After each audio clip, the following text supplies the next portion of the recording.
This is the Infatuasian podcast, where I get together with a few friends to talk about Asian things and Asian people that we love. This is Curtis, and on today's episode, we'll be talking about Asians in comics and the release of Marvel's Shang Chi.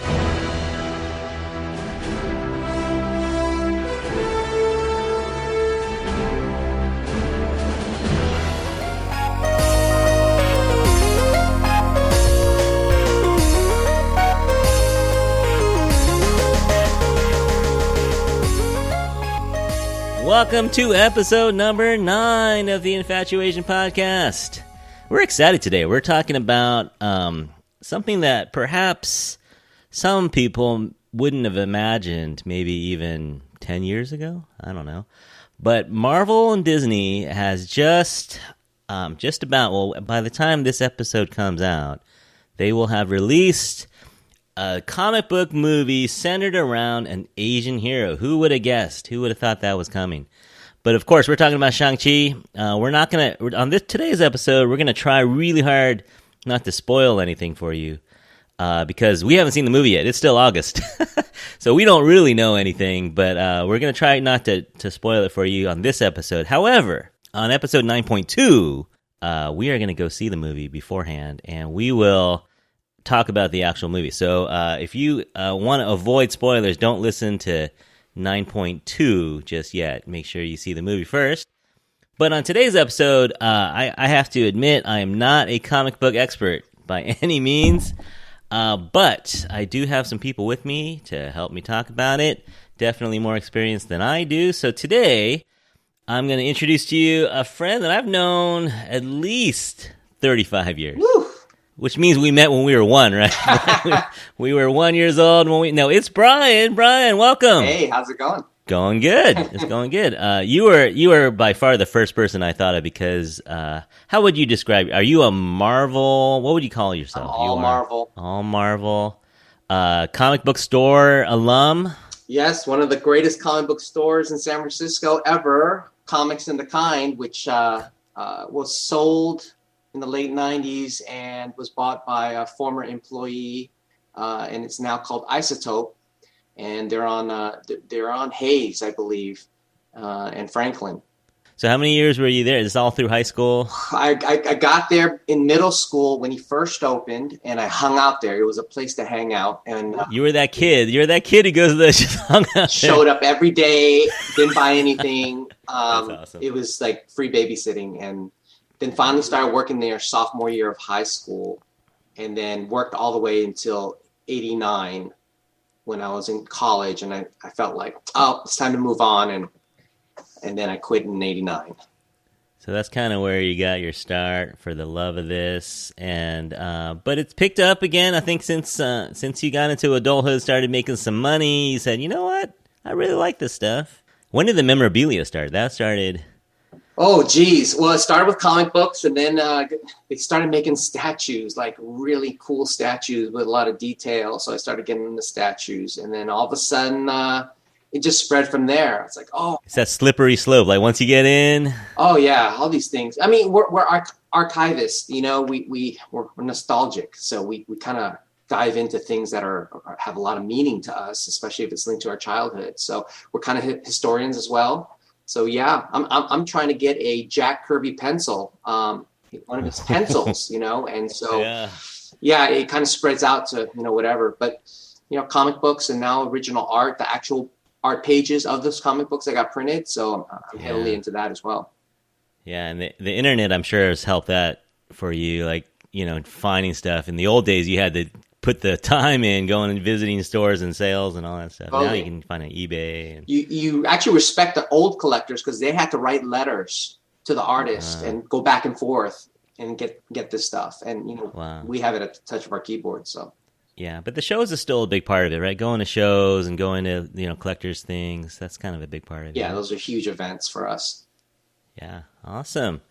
And also joining us to bring a little youth to our group, we have the millennial of our group. We have someone that I've known. How long have I known you, Laura? At least 15 years, probably. Yeah, at least. Yeah.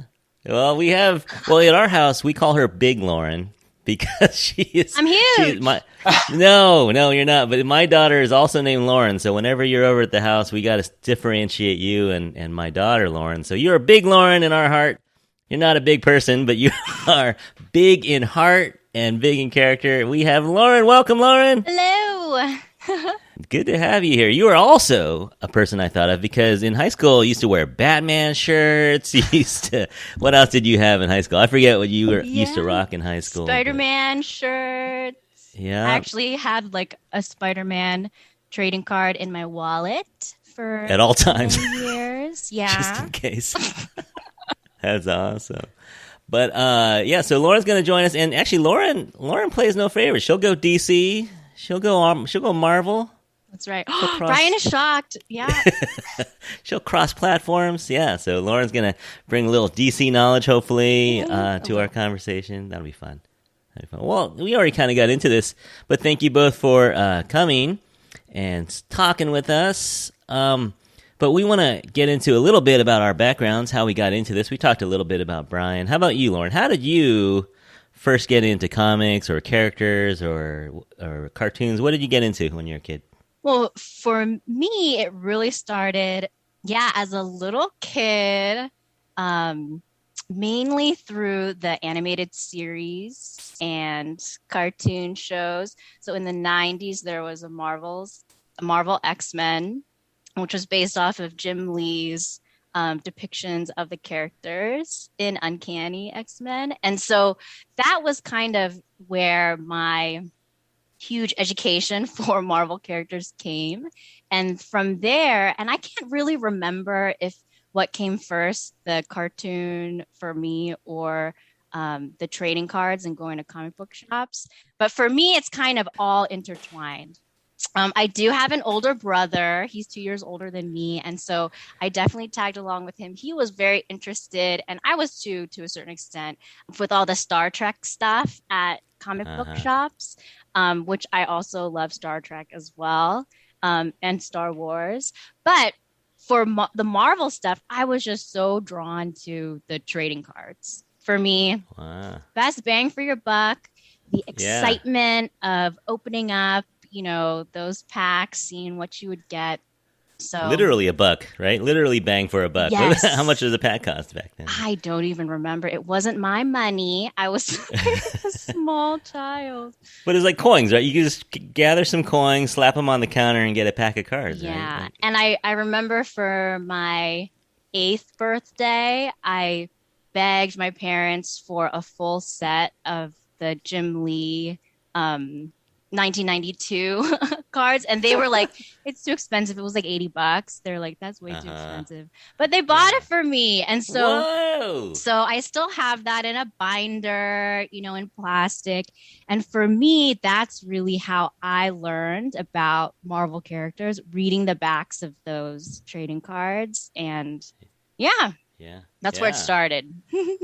Brian, does that sound familiar at all? Or resonate? Totally. Yeah.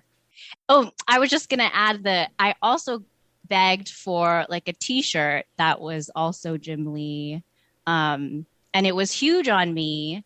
And I wore it to school thinking I was starting a new school, 3rd grade. And I was thinking, surely I'll make friends. Like, surely like other kids will be like, wow, what a cool shirt. But like nobody said anything to me about it. But one of our PE teachers worked at a comic book store. So he was like, that's really cool. Yeah. And so we would go to his comic book store and just hang out for, like Brian said, free babysitting. Like we just hang out there. Nerds kind of have to unite, the comic book nerds, Star Wars nerds, Star Trek, you kind of find each other in strange ways.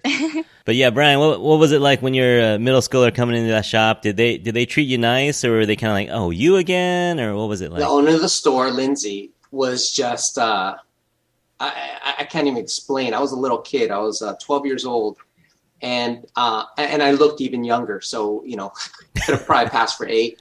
And he basically, had this comic book store and in my neighborhood 3 blocks away. And I was just amazed because I had to take buses to get to my comic stores or walk really far. And he said, come on in, greeted me, was really friendly to me. And then he goes, yeah, well, if there's any books you like, go ahead and pick it out. And he pulled out a yellow stool, and put it down, and you can sit here and read it, which is opposite of my experience with a lot of comic stores. That you're not supposed to touch it unless you're going to buy it. Yeah. So to get that royal treatment as a 12-year-old, and we're lifelong friends. I mean, him and I always say we started a conversation when I was 12 and it hasn't ended, and we constantly are talking. So yeah, he treated me really well and introduced me into a whole area of comic books I had no idea about, because I was collecting, funny books like, innocent superhero. I don't like to say movies now because they're so popular, but comics. But he got me into some deeper comic books, so that opened a whole new world for me. Yeah. No, I've heard that kind of story before, where little pesky little kid will keep going into the same store, and all it takes is one person to kind of recognize you as a human being and say, hey, because a lot of times they see themselves in you, right? And I'm sure you see kids now, and you might see a Spider-Man shirt or something. You might start up a conversation with the little kid, and that means a lot to kids, to have someone see them and recognize them. Totally. Yeah. That totally resonates with me too, because also being like a little girl, getting strange looks or just kind of like interesting. But that one, I just remember that one comic book store that we would go to, and we knew, some of the guys who worked there. We'd like sit behind the counter and like get to look at stuff. I mean, and they knew, like he knew that I really loved like trading cards, so I would like look and pick up the one, like the hollow ones, and like it was fun. It's so wholesome. Yeah, that's great. For me, I didn't get into the books, to be honest. So for me, it was all about cartoons and TV shows. If you grew up in the 70s, it was all about, the friendly neighborhood Spider-Man after school, or maybe Super Friends on Saturday morning. And then, I don't know, Brian, were you a Linda Carter fan with the original Wonder Woman TV show? Oh, yeah. Wonder Woman, Wonder Woman. All the world is waiting for you. And the power you possess. We all had crushes on Linda Carter. She's amazing. Yeah, she was in Sky High. If you ever watched the movie Sky High, she was the principal in Sky High, which was kind of cool little cameo. But those are the shows, the little goofy Batman show in the 70s and 80s. I still watch those. I know, right? They're on my DVR. I watch them with my son.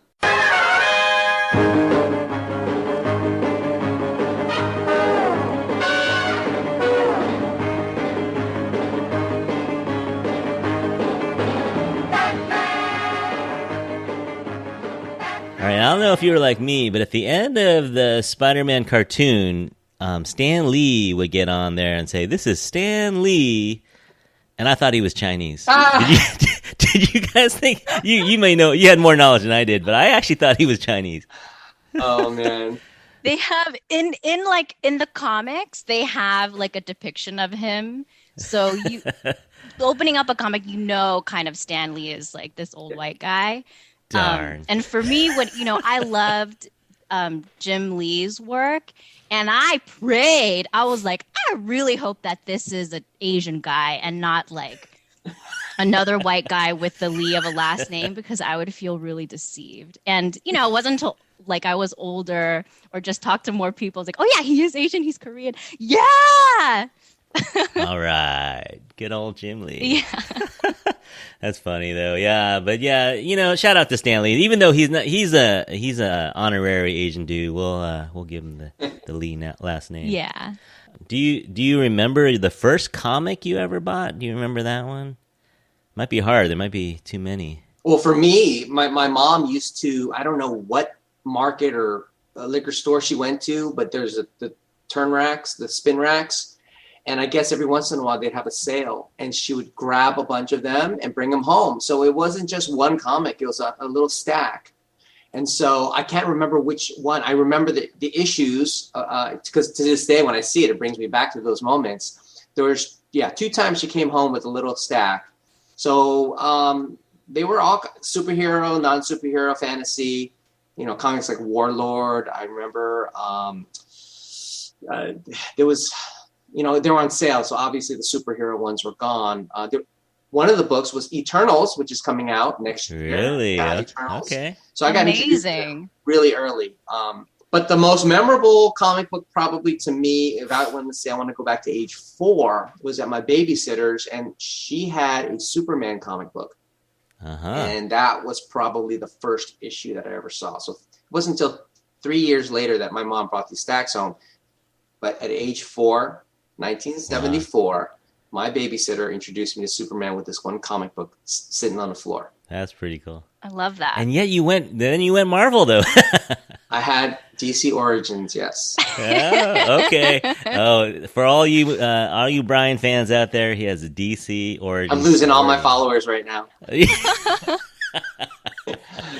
How about you, Lauren? You got one book in particular you remember as a little kid? The one that I remember actually picking out by myself. I don't even know if you guys will know of it, but it's called Femme Force. Oh my gosh, yeah. Yeah, I was like, oh, Brian probably knows. Yeah, so it's one of the first or only all-female team of superheroes. Mm-hmm. And obviously I picked it because I was 7. 7 or 8. Because like I said, I was all about the trading cards. I didn't really dig into the books that much. But yeah, I picked out Femme Force because they're all females on the cover. And I think I, barely knew what was going on. I think that the challenging thing with comics is that usually they're part of a series and story. So when you pick one up, you're jumping in the middle oftentimes. But yeah, that's the one. Femme Force. Never heard. I have to dig that one up. I know. I haven't heard of that one. Not from the big two. It's an independent comic. Yes. So it's not from Marvel or DC. Yep, totally separate one. And I will say also, the women depicted in comics, especially at that particular time, in the 90s, usually very large breasts, very skinny waist, super lean, muscular, scantily clad. But as a child, it's just these are definitely women. So yeah. I'm a girl. I'm going to read this. Yeah. And I do think that as my family saw, what is she reading? Why? Why do the women have to look like that? And so I read a lot of Betty and Veronica from Archie Comics because that's way more toned down, non-superhero-y comics. Yeah, but we'll definitely get into the representation angle of this, but it matters, right? Mm-hmm. When you're a kid, you want to see yourself in this media. You want to see yourselves in the books and the movies, and so we'll definitely talk about that. But yeah, as a little kid, as a little girl, you want to see someone that kind of looks like you, as a woman at least. Mm-hmm. Yeah, that's cool. Do you have is it okay to ask someone if they have a favorite character, Brian? Am I breaking any rules if I ask someone, do you have a favorite character? Oh no, that's a totally legit question. Okay. All right. So do you all have a favorite character in the comics or movies? I'm an Iron Man guy. I love Iron Man. And so I have a huge love for Tony Stark because I feel like I relate to him being a playboy, philanthropist. Yeah, right? Yeah. Billionaire. It's like looking in the mirror. Don't we all? Me too, actually. Yeah, successful and all that. So good looking. And no, I just loved Iron Man because of the fact that he was a regular guy and his superpower was just being intelligent. And he created all these powers because of his ingenuity. So, it's a neat, I gotta say, I wasn't a big fan of his when the comics were coming out.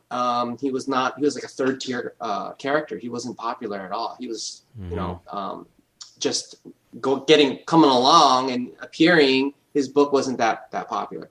But the movie, when I saw the movie, I didn't like the movie, but the character resonated with me more because there are two-dimensional things on paper that you can't really get.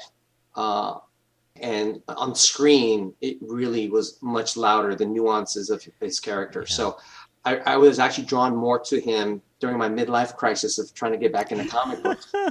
Yeah. So that's my favorite. I think that's my favorite Marvel movie, Iron Man 1. The first one. Yeah. Uh-huh. And I've always liked Robert Downey Jr. too. Yeah. You know, his movie in the 80s, Less Than Zero. I mean, what a power! I mean, it was almost a biography, you know, of a young man addicted to drugs and just burning out of control. And so there's a little Tony Stark. You know, he was born to be Tony Stark. I mean, the sarcastic quips and the fast pace of his talking. He's always been that character. So it fit like a glove, I think, when they found him to do it. Totally. How about you, Lauren? You got a favorite character from comics or movies? It's so hard to pick like an all-time favorite because like Brian was saying, and probably in like different phases of your life, you had a favorite. Sure. Can I share like a couple? I would feel bad not to mention like multiple. I don't know. Well, airtime is free on podcasts, so we got all day. So go ahead. Well, I'll like run through them quickly. No, dude, take your time. Take your time. As a kid, I loved Rogue. Oh yeah. There's so much. Well, at that time, so much mystery around her, but her story. Maybe we'll talk about this more later when we talk about Captain Marvel. But just something about her, loved it. And then in this. On the flip side, too, with another character that I loved but didn't know much about was Psylocke because she appears Asian. But I will say when I read like the back of her trading card and it said her name is Elizabeth Braddock and actually her identity is not Asian at all, I was like, no, how could this be? But I do love her. I mean, and then, the Rebecca character, so just her story is very interesting too. So those are two. And then also all-time favorite in my heart is Spider-Man. Yeah. No, he's a kid, he's a kid himself and just funny. And like from the cartoons and then the Tobey Maguire movies were really good. I thought that era of Spider-Man movies was really good. But yeah, I was hoping. I never. Did you see the movie with Olivia Munn as Psylocke? Yeah, I didn't. The X-Men. It wasn't very good. It wasn't great. Or I mean, I think I just have issues with that whole X-Men. Yeah. Like series. I mean, that could be a whole nother podcast. But yeah, Age of Apocalypse is such an interesting story arc, and I feel like they just boiled it down to, I don't know, I didn't love it. I didn't love how they used Psylocke in that movie. Yeah. I feel like she could have her own franchise. Right. And I just like Olivia Munn, too. Me too. I love her. Did you see she was on Instagram and she found her sword in storage. I think this is a couple months ago. She found her sword in storage, and so she's kind of showing off on an Instagram video, and she hits the wall. Oh, she's so funny. She's so funny. Yeah, it wasn't her house. It was like a building somewhere. And she hits the wall, and she kind of, how she's got that goofy goofy sense of humor. So, she's very relatable. Yeah, no. So I guess they kind of brought the Asian aspect to her, and she was great as Psylocke in that movie. She was amazing. Yeah, the effects look really good. She deserves her own franchise. Come on, people. Give her own movie. So, Lauren, with Psylocke, she's an English person, but then her mind gets put into a Japanese woman. That's where... Yes. Okay. And then does it stay there? And she has an Asian body from that point on? Or she kind of switches out later on. So I think that's why the stories are so complex. And you probably with how comics, they go on and on and on. And so there's different time, it all has to do with like the timeline of when you're looking at a particular character and like thinking of adapting that for a film. You know what I mean? But yeah, I think that when I was like in the 90s, her main storyline was, she was inhabited by the mind of Elizabeth Braddock, who is sister to Captain Britain. Right. Yeah. Yeah, man. It's so weird. And then all of a sudden they'll change it, right? And then all of a sudden, like, oh yeah, well, we changed the rules. It's going to be this now. Oh yeah, those are tough. The retcons of like huge story arcs. Well, we already got into it. The next topic we're going to talk about is representation, and it's been a little sparse in the 80s and 90s, to say the least, right? But I think starting, what would you say, Brian, in the last 10 years, 20 years, we starting to see more representation in comics with her age? Well, yeah. Well, me being in a bubble till 89, coming back into it in 2012 because of the movies and seeing what's out there and what they've, what has changed. There's definitely more, but it's kind of like Hollywood. It's more on the Asian woman side. And so the Asian man is always the rarity. It's like we're not there, so it's interesting because maybe Lauren can speak more on it because she is probably caught up to the modern world. But for me, all I see are a bunch of Asian women heroes, and the Asian men aren't really prominent. We have a Hulk now, so we have a Korean Hulk. Yeah. Oh wow! I think his name is Braun, and so he's kind of there's a Korean scientist, Bruce Banner like, and he can turn into the Hulk. So he's kind of a cool modern version of the Hulk. And that's the thing with Marvel, or even DC. They don't really invent new characters as much, probably because you have to pay out royalties now. So they recreate existing characters, and that's happened a lot.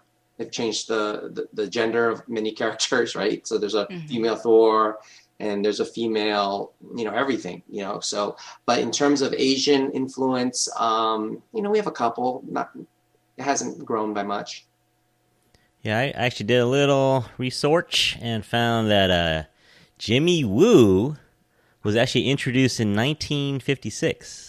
He's an FBI agent, right? Yeah. He's not a superhero, but he's in there a little bit, and he made an appearance. Randall Park showed up in WandaVision, so that's kind of cool. And they bring him back, actually. There is a comic book called Agents of Atlas, and they're all Asian superheroes. And Jimmy Woo he's the Nick Fury for that group. Yeah. Wow, that's cool. awesome. Yeah.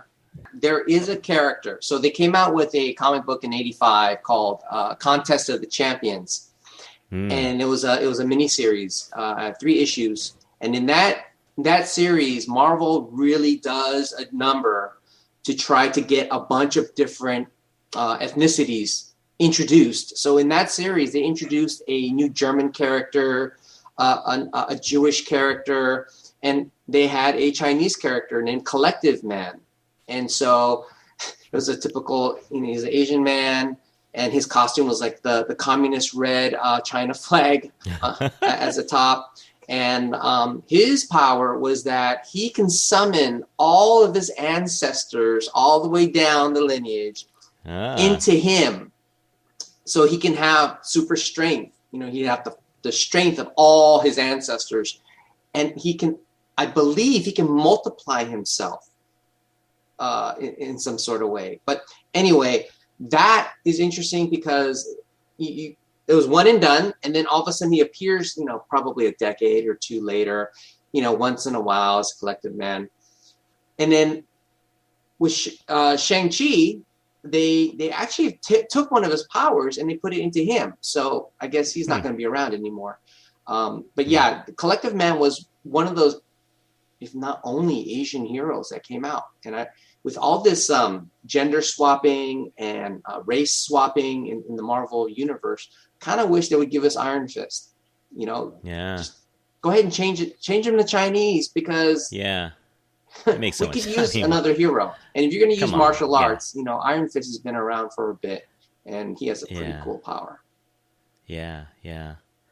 And I happened to be listening. Part of the genesis of this episode, besides the movie coming out, was I was listening to They Call Us Bruce. It's another podcast by Angry Asian Man, and I'm blanking out on the other guy's name, but They Call Us Bruce did an episode on. One of the guys is a comic book guy, and they know Jessica Chen, who is the editor of the Batman series over at DC. and she put together something called the DC Festival of Heroes, the Asian Superhero Collection, and it's kind of a, There's a little bit of I don't know how to describe it. What do you call them when it's like a collection of introductions? It's kind of like a anthology or a like an origin type of collab. Yeah, I don't know how to describe it, but it's just kind of like they're just introducing some characters you may be familiar with or introduce some new ones. And so that's kind of cool. And they brought in a lot of the Asian creators to help out with that. And that was released just in May. And then Marvel did something also. They did Marvel's Voices. Oh, right. Identity number 1, which is Gene Yang and Marcus To over there at Marvel, and they did a similar kind of collection of some ideas and some cover art that's pretty interesting. So I think they're getting it. I think that the big two are trying to do some representation, do a little bit more than they used to. How about you, Lauren? Were you going to say something about Asian representation, maybe that you might have noticed when you're growing up? Growing up, I always assumed brunettes were Asian. Yeah. Right. Always. I just took them for us. Also, masked superheroes like Deadpool. I just assumed he was Asian. How do you know, right? Who were like, mostly in mask, but I even felt like Bruce Wayne could be Asian, Tony Stark could be Asian. So this was just like, or maybe Happa, maybe half. Yeah, right? Exactly. And I think that's honestly what I thought, because I just wanted that. But I think Brian's right, especially in terms of like Asian males. There weren't really that many. I mean, and then for Shang-Chi, for me, I had not heard of him before the movie, came out. And like Namor, I just assumed that he was also Asian because he totally looks Asian. And I think for films, I would be remiss if I didn't mention Jubilation Lee, right? Because she's Chinese American, and when she was introduced, she's like a teenager, bubbly personality, friends with all, BFFs with Wolverine forever, and when the X-Men movie came out, I was so disappointed that like teenage character was Rogue and not an Asian woman person who could be Jubilee, because they kind of just switched it around, and I was like, oh no, so this means we won't get to know Rogue as her true character in the comics, and then we missed this opportunity to have an Asian gal up on the screen. So I just don't think the industry was ready at that particular time. Now would be different, I think. But she is one character that I think was always really popular in the comics, and she's still in them. So in the movie, when you say she was Rogue, did Rogue take her appearance how did... not really. I should clarify. I think because in that X-Men movie that came out with like Patrick Stewart as Charles Xavier, the Rogue was like a central character, but in that she was a teenager who was trying to wrestle with her powers, and in the regular comics, or just from what I knew in terms of the animated series and all those trading cards that I read, she's an adult X-Men, and the character that is kind of introduced and groomed as a young person really is Jubilee. Okay, got it. Yeah, so that particular role, that story arc, and I think that's what I love about comics. There's just so much depth and interest in terms of the characters, and I love origin stories. So it always like grinds my gears if the origin in terms of what's depicted in a film adaptation is like different from what I know. And I'm sure what I know isn't what everybody perceives as comic doctrine. But, a character like that was very personal to me. as a Chinese American girl. And I mean, and then her powers were like shooting fireworks from her fingertips or energy blasts. And if that's a little bit racist, that might be a little bit racist. I mean, fireworks. But I think that I mentioned that because I think that there's always just a little bit in my mind when I see a really prominent like Asian, like that's really prominent in their identity. Like someone like Sunfire, I think that's his name. He's like the Japanese character. I just always worry that the way that their story is depicted is going to have a little bit of racism or little cringe. Yeah, you know, because I don't know if there was an Asian person in the writer's room for Jubilee when they were like, hey, let's make her power fireworks. You know, I doubt it. Let's have her shoot chopsticks. Yeah. And we'll give her a gong for a shield. Oh, man. Yeah, well, that leads us straight into the man, Shang-Chi that we're talking about. And this is a big deal, right? Because this is Phase 4, and Black Widow came out, and it was supposed to be Eternals. I think Eternals was supposed to be second, and then Shang-Chi was going to be third, but then the whole pandemic, so it's supposed to be February, I think, and Eternals was supposed to come out before. And we'll talk a little bit about Eternals, too. Who knows? I think we need to do an episode because we have Chloe Zhao and Gemma Chan. There is an Asian male character too, I think. And there's also a South Asian character. Yeah, Kumail Nanjiani's in it. Yeah, the South Asian character too. So maybe we'll do a little reunion in a month. We'll do a little pre-Eternals because this November, that one's coming out in November, so that would be fun. But let's talk about Shang-Chi. Let's talk about his origin. Yeah, it was a little cringy in the beginning. It was, we'll talk about it a little bit. So Shang-Chi, what do you know, Brian? Help us out a little bit here with Shang-Chi's origin. Well, Shang-Chi as a comic book was just kind of one of those. It has a little Grateful Dead following. I was never attracted to it because I'm like, I've seen this before. You know, it reminded me of the television series Kung Fu, in which it was inspired from. And, you know, it's like, okay, Asian guy, martial arts, never seen that before. Yeah, that's how I feel when I see, like, Asian person doing martial arts. Right. And, you know, it's funny. I talked to the creator right before the pandemic, and he was telling me, because he nice guy. Jim Starlin is one of the nicest guys in the industry as an artist and a writer. And he really made an effort to undo some things. So originally he was the son of Fu Manchu. Right. And he's very well aware of the negative stereotypes of Fu Manchu. So he did everything in his power to make sure that Fu Manchu was not going to reiterate itself into the movie. So he was very upfront about that. And so, so Shang-Chi is basically the son of, like kind of a huge mafia kind of a thing, and wanted to train his son to be an assassin. And so you're going to see that in the movie. It pretty much mirrors that.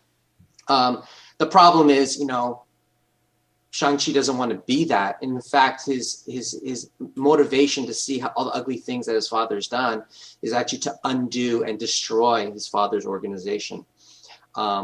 And so his powers are, simply that he has mastered all martial arts, all. Uh-huh. And he has amazing the power of manipulating his chi. So if he gets injured, he can kind of move the chi and he can heal fast. Mm-hmm. He has super speed. He can dodge bullets. But that's about it. So the comic book was there was no supernatural aspect to it. There was no paranormal activity in his book. It was mostly based on his story and him going from one situation to another, teaming up with the MI16, which is like the CIA of Britain, and trying to take down this organization. And that's pretty much the premise of the whole book in the series. And, it ended a little bit early. It didn't make it past the mid 80s.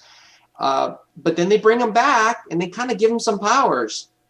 And like I mentioned, the Collective Man, they kind of gave him that power where he's able to manipulate himself and duplicate himself. So he can and there is an X-Men character that can do that, but for some, I think his name was Madrox. But anyway, he took that power and he can manipulate himself. Like you can see 100 of them in a room. So that's kind of an interesting power. And then he uses Stark technology, and now he can amplify his powers.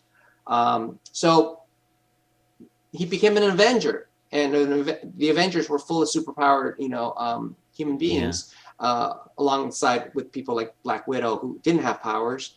But that was a big deal when they offered for him to be an Avenger, and that was probably, I don't know, past 2010, I believe. I'm not positive, but that was a moment. That was a moment. So now all of a sudden he is now on the hierarchy of being one of the powerful superheroes, being in the Earth's mightiest group.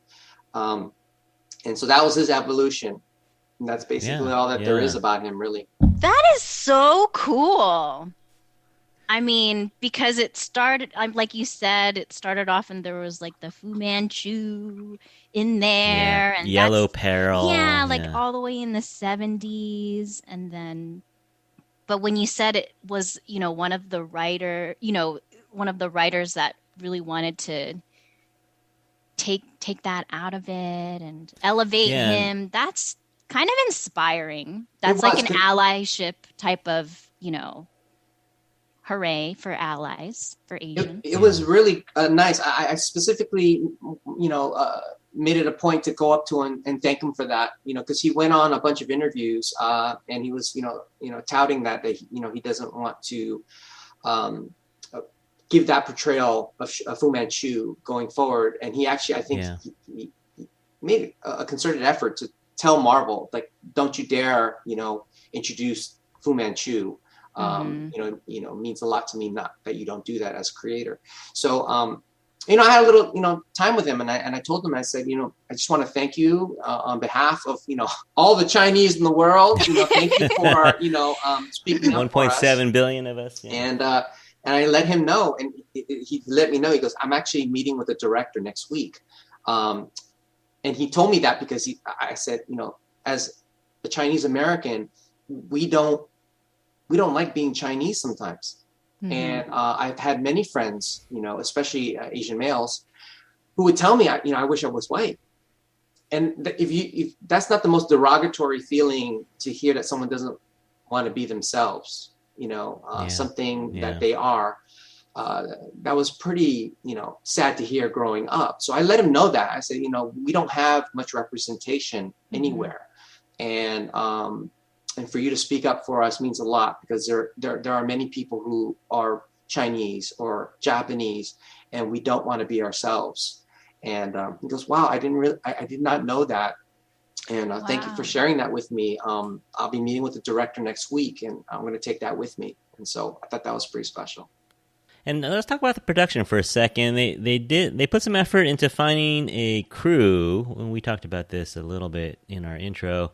They found a little bit of a crew to keep that vision alive, like you said. The director, Destin Daniel Cretton, not a big name director, but Japanese Hawaiian guy, and he's done, maybe most famous for Short Term 12 and maybe Just Mercy. I've never seen any of his stuff, but this is definitely the biggest movie that he's done.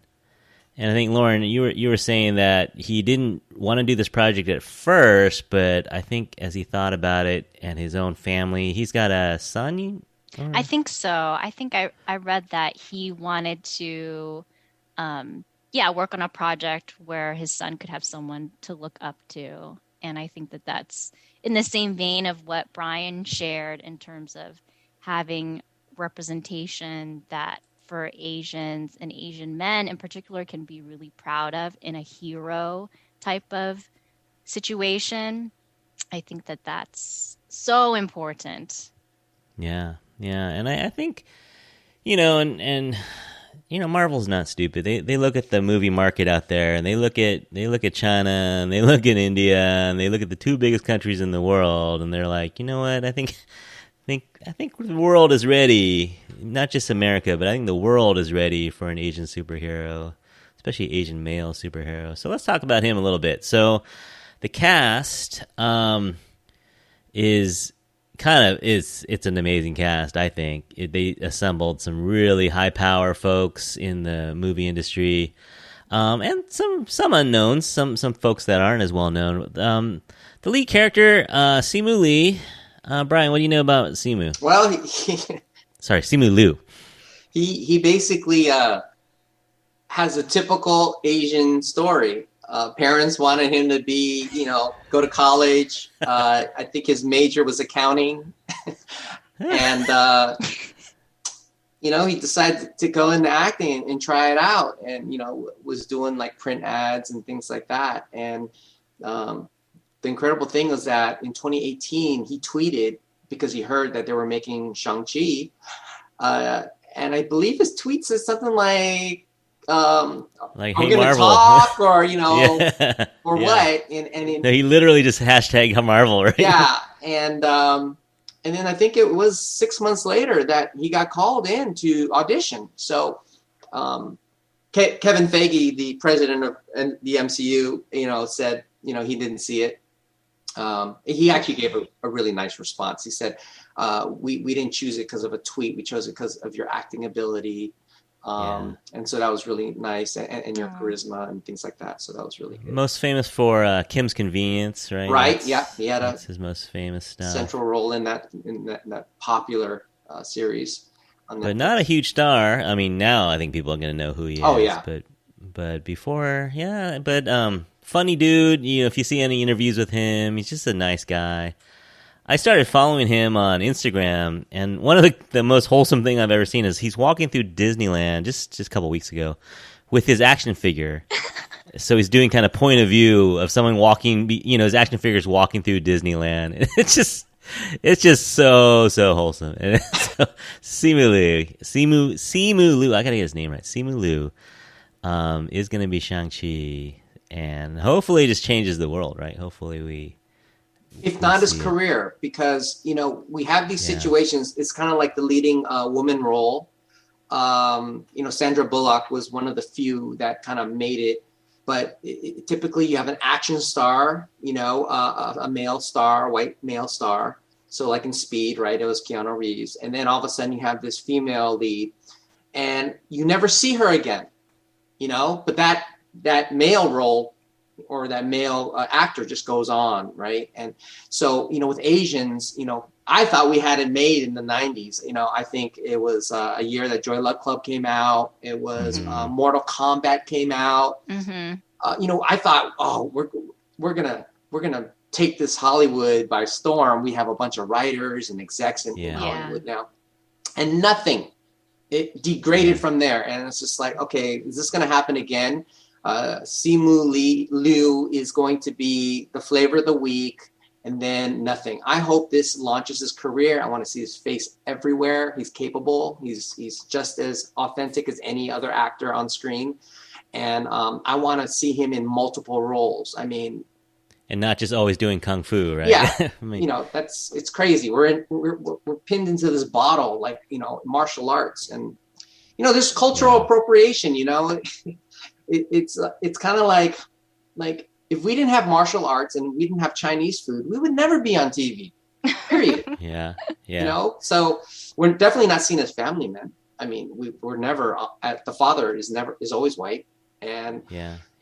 So we hope that this is going to change things, and I'm really appreciative to Kevin Feige, who's really wanting to explore different looks and views of other cultures in this universe, and so it's a really good opportunity.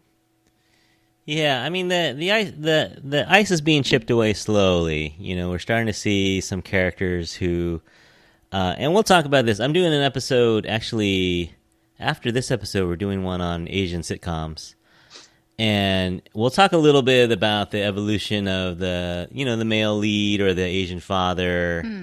And there was a piece that came out about how the majority, and they did research on this, and they looked at all the times Asians were in, mainstream kind of stuff. And most of the time, the Asians end up being the punchline. Most of the time, the Asians are being laughed at. and it's slowly,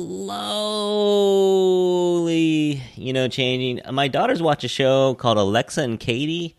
I don't know if you've ever heard of this show. It's it's for 10-year-olds, so you may not watch it. But it's a mixed race family, and the dad is Asian. The dad is Asian in that one, and the mom is Caucasian. So that's kind of cool. Kind of for us to see that was kind of cool. See an Asian dad, and he's funny and he's talented. So we're, I don't know. We're not there yet. It's still, if there aren't martial arts, there may not be an Asian in there just yet. But there's another kids show, and I think it's Disney as well. But it was kind of like she's a Hapa. She's a half Asian, half white character. But the crazy thing is that her grandmother, I believe, is also an Asian woman married to a white character. So it's kind of like you have two generations, and the father is white every time.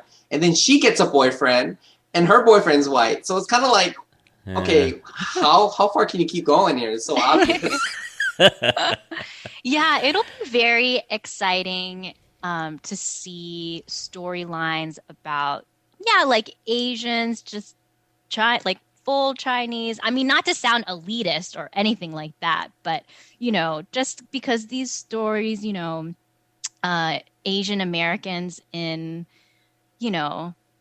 making our way in America. Just living your life. Living our lives, I think that's really important. And I think, like, going back to what Brian said about seeing Simu Liu, his career maybe take off, giving more opportunities to tell those stories, I think is super important. I mean, Keanu Reeves, I will always claim him as an Asian person. Yeah. But he does have one of those faces where it's like you could go either way, which I think is wonderful and great. And he's been in amazing films. I love Keanu Reeves. But for someone like Simu Liu, it's like you see his face and he looks like he could be a friend of ours, Right. It's like a very like Chinese face, and not saying that in a racist way at all. I'm saying it in like a very, but not very Eurasian. Way. Yeah. And it's kind of disheartening, actually. I've seen some like things on the internet of people in Asia like commenting on his appearance and saying that he's not handsome or whatever. And I don't know where that's like really coming from, but he just looks like a normal, handsome Chinese guy. Yeah. And the rest of the cast, I mean, talking about powerhouse cast, his dad in the movie, is named Wen Wu, AKA the Mandarin, which has a long origin, right, Brian? It goes way back to Iron Man 1, but it's kind of the fake one. The Mandarin. Yeah, the fake Mandarin played by Ben Kingsley. But we have Tony Leung. If American audiences may not know him that well, but if you have any connection to Hong Kong movies, he is a legend. I looked him up. 99 movies to his credit. 99 movies, and he's not 100 years old, so he's doing more than one movie a year, which is amazing. Some of our favorites, we were talking about this a little bit earlier. Some of our favorites are, if you ever watch Hero with Maggie Cheung and Zhang Ziyi and Jet Li, amazing visuals. Yep. Just a feast for your eyes, and he's great in that one. And then one of my favorite directors from Hong Kong is Wong Kar-wai, and he did In the Mood for Love and Chungking Express. So Tony Leung is in both of those, and it's so good. Chungking Express is an amazing movie too. And then, now you may know, what was the American name of Infernal Affairs? Was that? I think Internal Affairs. Or was it Internal? The Leonardo DiCaprio one? Yeah. What was that? Gosh, I'm blanking out on that. But the original was from Hong Kong. Yeah, Google it. Yeah. Help me look smart, Lauren. Google it. Quick edit. Of course, you all knew the answer. The movie with Jack Nicholson, Matt Damon, Mark Wahlberg, Leonardo DiCaprio is, of course, called The Departed. The original was called Infernal Affairs, out of Hong Kong, and it had Tony Leung, it had this all-star Edison Chen. It was in that one. Oh yeah, Edison Chen. We will talk about this in chat. But yeah, so Tony Leung has a long history of just amazing movies, romances, thrillers, martial arts. I mean, he's done it all, and he's not that old. But he plays Shang-Chi's dad. So he brings in the 10 rings. What do you know about the 10 rings, Brian? Do you know much about those? I don't know anything about the 10 rings, but I do know that it was 20 years in the making, it seems. Marvel had this planted back in Iron Man. So there's hints of this 10 rings throughout multiple Marvel movies. So they anticipated Shang-Chi to be coming out. Yeah. I'm not familiar with that plot. Yeah, I don't know either, but it looks like they're going to be cool. Yeah. They supposedly have, they give him a little bit extra power, so not just pure kung fu fighting now. He's got actually, his dad has these 10 rings, and the trailers look pretty cool. Mm-hmm. So yeah, he's going to be his dad, kind of the arch nemesis. So if you watch any Korean dramas or Asian movies, typically there's some family drama in an Asian movie. It's kind of like the biggest source of conflict in most Asian movies is familial relations somehow. Yeah. So we're gonna see his dad, and then we're gonna see his sister. I don't know anything about her, but then there's also his aunt, who is played by the incomparable Michelle Yeoh, who also has a resume that just spans decades, and I just love her. I first saw her when I was in Macau in 1992. Saw her in Super Cop or Police Story 3. She was amazing. I never heard of her before that. Right. And she's Jackie Chan, and she were just amazing in that movie. And I was like, who is this person? And so she's an amazing martial artist, but she's expanded beyond that. So luckily, she's gotten roles in Crazy Rich Asians, the Song Sisters. You've seen her. Americans have seen her before.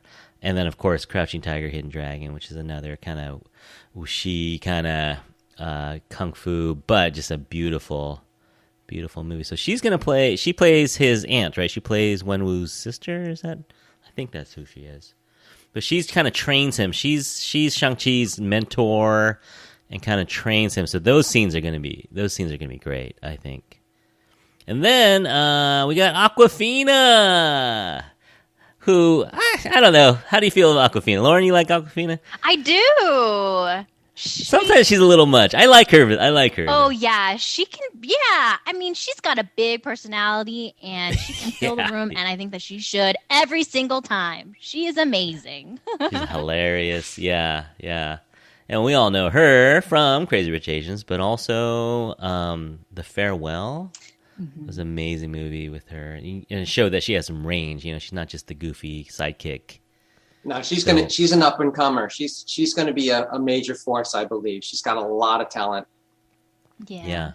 She writes. Yep. I mean, she produces. Her show, Nora's Aquafina. Nora from Queen. Yeah. Aquafina is Nora from Queens. Uh-huh. Yeah, no, and her music, yeah, I don't know. But, put her on the map, and got her some roles in Ocean's 13, was it? Oh, yeah, she was great in that, too. Yeah, so yeah, big personality. Now, they're buddies, right? In this movie, Shang-Chi and her work in San Francisco, right? And there's a shout-out to San Francisco. And I think they're just friends. Is there going to be a romance between them? I don't know. Or are they just friend-zoned? I don't know. Gonna have to watch the movie. To be seen. To be determined. It doesn't seem like it. It seems like they're going to be just pals. But yeah, what a cast, right? What a charismatic cast. It looks like it's going to have some laughs. Marvel movies are so good at that. Mixing in some laughs. It's going to have complex story, which we don't know much about, clearly. But it looks like it's going to have some amazing action. They were working on it. And some cameos. Have you heard of any cameos that are happening in this one? Is there any Marvel cameos we might want to look out for? Well, let's see. Wong's going to be in it. So there's going to be a little bit of, Wong being Doctor Strange's sidekick.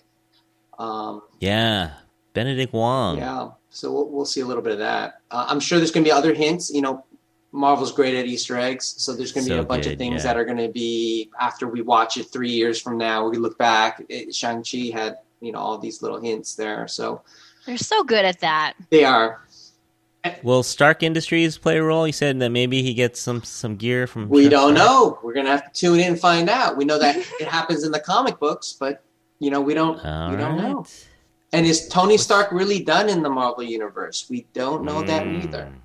Oh boy. So timeline-wise, this is after the snap, right? This is after the Earth has been restored. The foundation for the Phase 4, Phase 5, and the future's bright. They haven't introduced the mutants yet. They haven't introduced the Fantastic Four. So Shang-Chi, The Eternals. Yeah, this is gonna be one of those foundational movies. Yeah, so I think things are looking up. I think this is going to be exciting. I'm excited about it. This is coming out after we're going to do it, but the Infatuation Podcast rented out a theater. Yeah. Thanks to Lauren. We rented out a theater. We're going to do a little private showing for us and 20-something of our best friends and family coming by, so that'll be fun. Maybe we'll do some live interviews. Maybe I'll bring a recorder. We'll do some interviews. That would be great. Like first reactions. Yeah.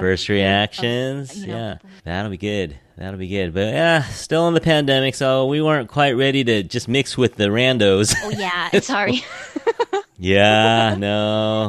So we're limited to people that we know for this showing. But maybe the Eternals. Maybe we'll do a little Infatuation Eternals viewing. That would be fun. But yeah, that movie I definitely want to talk about. I think there's some stuff going on there. Chloe Zhao is amazing. She's the director. Yeah, Eternals looks really interesting, and I have no idea either about the Eternals. I think the trailer just came out. It looks pretty crazy. Yeah, crazy because their powers are crazy powerful, and I will watch anything with Gemma Chan in it. So yeah, I'm so glad that she's in the that her presence in the Marvel universe didn't just end, It's her second time. Yeah, around, I think that's really great. All right. Well, exciting. So those of you out there listening, have you seen Shang-Chi yet? Coming out September 3rd. So this episode's dropping, I think, September 6th. So, let us know. Send us an email if you want. We're going to give you one more week to watch the movie. So then next week, episode 9.2, we're going to spoil everything. No, we'll try not to spoil everything, but we're definitely going to talk about the movie. So you want to see it. So we'll give you one more week to see it. And then, what is it, September 15th or something like that, the 9.2 will drop. So make sure you see it before then. But this has been fun. This has kind of been a warm-up. I'm getting more and more excited about this movie. This is a little warm-up conversation. I think that's going to do it for episode part 1. Give us your thoughts. You can write to us 24 hours a day. You can write to us at theinfatuationpodcast@gmail.com. And you can also follow us on Instagram or Facebook. And I'll put all these details in the show notes so you can look that up. More episodes coming soon. We're going to do, like I said, we're going to do a breakdown of Asian sitcoms. We're going to talk about, of course, Fresh Off the Boat, Never Have I Ever, maybe a little Kim's Convenience, maybe a little All-American Girl. I was going to ask you about that, Margaret Cho. A little San Francisco's own All-American Girl. So that's coming soon. Then we're also doing a breakdown of some Asian frozen foods, episode 11. So check us out wherever you get your podcasts. Of course, Spotify and iTunes. So we'll see you, Brian and Lauren, in a couple weeks at the theater, which will be super fun. And everyone else, check us back out. Come back and see us, or listen to us at least. So until then, on behalf of Brian, Lauren, and myself, we hope that you're all happy, healthy, and safe out there.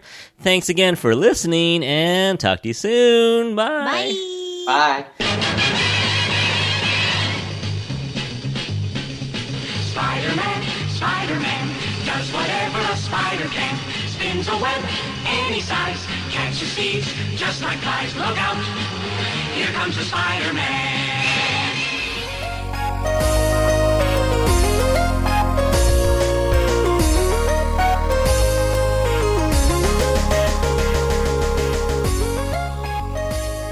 All right, episode 1. Thanks, guys. We're going viral on that one. This is fun. I could talk about this kind of stuff forever. I feel like there's so much, but of course we don't want to lose any listeners. We can go deep level nerditude. Yeah. Yes. Oh man. You know, when you were talking about the Eternals, it made me think of the Wildcats. Did you ever The Wildcats. that was a Jim Lee thing too. Yeah, the Image book. Yeah, between DC and between his DC and Marvel. I mean, because in terms of who he just decides, like an alien race, like right. crash landing on Earth, and like when the bad guys get all angry, then you have the Wildcats. When you need team them the come. most. Yeah. You know, Awaken. what's interesting, quitting in '89 was perfect for me because it was before Image, Valiant, and Marvel going public, and where people were buying tons of comic books. I mean, it is a large populace of people buying comic books. In the 90s. Yeah. I saved a lot of money because a lot of that stuff is not worth much because there wasn't much content. It was all flair. It was like multiple covers and things like that. Yeah, there were a ton of multiple covers. Because they were just satisfying shareholders, trying to sell as many books as possible. So 6.5 hours later. All right, well, you got to get going, Brian. So we'll chat in a week or so. 2 weeks, we'll chat. We'll see you at the movie theater. Looking forward. Thanks, Bruce. Bye, Lauren. All right, that was fun. Thanks, everyone. Thank you. Bye. See ya. Bye.